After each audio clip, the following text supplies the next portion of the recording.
নমস্কাৰ বন্ধু-বান্ধৱীসকল, তোমালোকৰ মৰমৰ channel Bharati education and information সকলোকে প্ৰথমতে স্বাগতম জনাইছোঁ।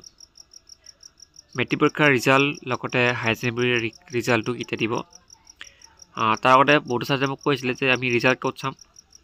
ৰিজাল্ট চাবৰ কাৰণে অফিচিয়েল ৱেবছাইটটোৰ নাম কৰি দিছোঁ মই। তোমালোকে তাত গৈ পেলাই ৰিজাল্ট চেক কৰিব পাৰিবা। ছাপ'জ তোমালোকে সদায় ভিজিট কৰিব পাৰিবা কেতিয়া দিব, ইয়াতে আপডেট কৰি দিয়ে। যেনেকৈ resultsassam.nic.in এইটো ৱেবছাইট, ঠিক আছে। আৰু কেতিয়া ৰিজাল্ট দিব তোমালোকে চাব গ'লে ইয়াতে ধুনীয়াকৈ দিছে, কথাখিনি লিখি দিছে, মই দেখাই দিছোঁ। আৰু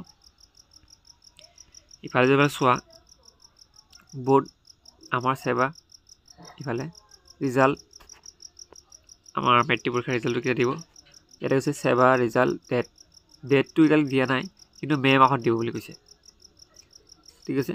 আৰু ৰিজাল্টটো তোমালোকে অনলাইন চেক কৰিব পাৰিবা। লগতে ৱেবছাইটটো হৈছে তোমালোকৰ এইটো resultsassam.nic.in। কথা হ'ল এতিয়া কিমান তাৰিখে কেতিয়া ৰিজাল্ট দিব।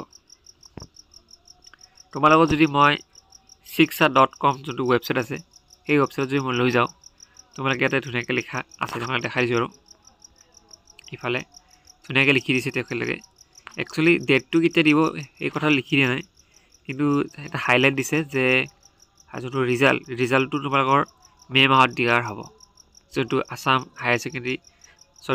হাই স্কুল লিভিং চাৰ্টিফিকেট যোনখন আছে, এক্সামটো হৈছে তোমালোকৰ, সেই এক্সামৰ মে' মাহত তোমালোকৰ ৰিজাল্ট দিয়াৰ চান্স আছে। আৰু অলপ কথা দিয়া আছে, মই তোমাক দেখাই দিছোঁ বেক কৰি পেলাই। ইয়াতে যদি আমি চাওঁ যোনটো দি ইণ্ডিয়ান এক্সপ্ৰেছ যোনটো এটা পৰ্টেল আছে নিউজ আৰ্টিকলৰ, সেই পৰ্টেলটো কিন্তু মে' মাহত দিয়াৰ এটা সম্ভাৱনা আছে বুলি এনেকৈ লিখি দিছে। চ' তোমালোকে অপেক্ষা কৰা, বহি চোৱা, আৰু শেষ হ'ব এতিয়া। কাৰণ কি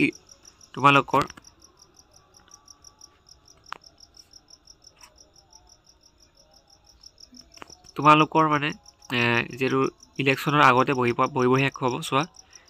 আৰু কিয় কাৰণে ইলেকশ্যনৰ আগত সেইকাৰণে চেঞ্জ হ'ব, কাৰণ ইলেকশ্যনত যেতিয়া ইলেকশ্যন হ'ব তেতিয়া ইলেকশ্যনৰ ডিউটিত স্কুলৰ টিচাৰবোৰ কি হ'ব, ডিউটি দিব।